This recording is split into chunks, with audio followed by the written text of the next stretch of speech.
Assalamualaikum and good day to everyone. Welcome back to the channel. For today's lesson, we will look at Unit 2 Grammar 2. This is the overview of the grammar lesson. We will begin with the explanation of the grammar theory here on YouTube. Then, we will check your understanding with a little exercise. After the recap, you will have to head over to your Google Classroom to complete the assignment. Today's grammar lesson will focus on three things. But before we start, let's look at the objective of the lesson.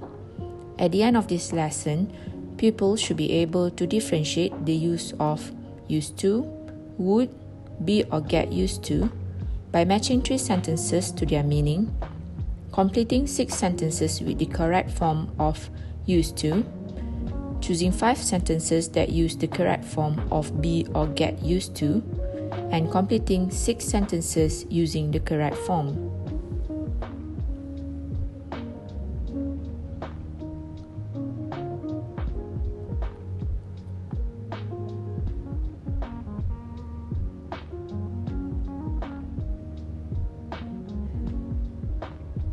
Used to.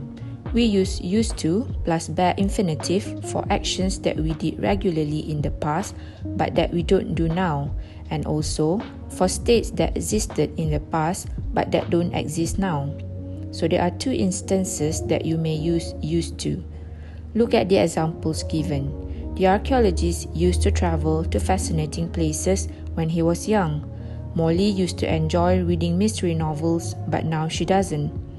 So in both of the examples, the archaeologist and Molly no longer do the actions now.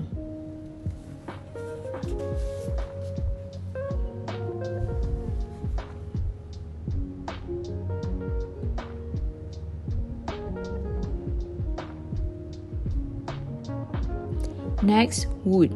We use would plus bare infinitive only for actions that we did regularly in the past, but that we don't do now. This theory is almost like the previous story about used to, but for would there is only one use. So that is the difference between used to and would. It also means that any sentence that you use used to explain about the actions that we did regularly in the past but that we don't do now can be changed to would, or vice versa. Look at the examples. These sentences carry the same meaning. One uses would, one uses used to. The ghost would disappear as soon as anyone tried to take a picture of it.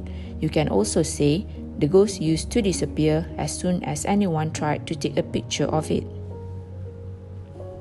Last but not least, be or get used to. Let's look at be used to first. We use be used to plus gerund or noun to talk about something that is usual or familiar. For example, we are used to hearing strange sounds in the attic.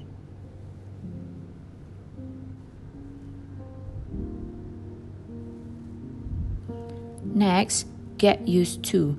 We use get used to plus gerund or noun to talk about the process of something becoming familiar. For example, he is getting used to living near a cemetery. He quite likes it now.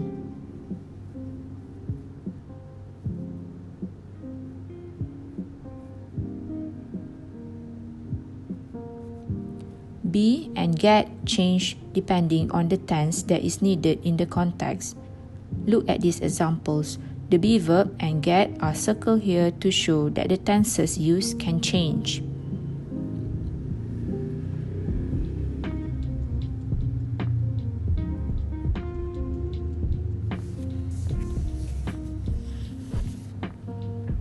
Let's check your understanding. Remember the story about Sarah Winchester, the lady we read about at the beginning of Unit 2? According to the story, she bought an unfinished farmhouse to build on so that she can house ghosts. We will use her story as an example.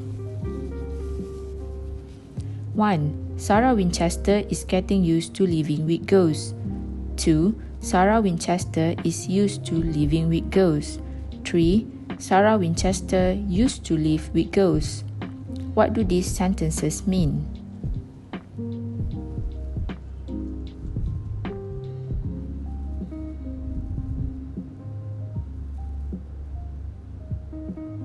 1. Sarah Winchester is getting used to living with ghosts. This sentence means that it's beginning to feel normal or easier for her to live with ghosts around her. Probably she feels like this after some time with the ghosts. 2. Sarah Winchester is used to living with ghosts. In this sentence, it's no longer strange or difficult for her to live with ghosts. Perhaps she feels like this after spending more time with ghosts around her. And 3. Sarah Winchester used to live with ghosts. This sentence shows that living with ghosts is the past for her. She no longer lives with ghosts. Perhaps because she's dead herself, she's no longer living at the farmhouse with the ghosts. That's about it, class. I hope my explanation is clear. You may find your assignment on this grammar topic on your Google Classroom. Here's a little summary of the lesson. Lesson Recap 1, How to use used to. Lesson Recap 2, How to use would. Lesson Recap 3, How to use be or get used to. Thank you for joining us today. See you next week.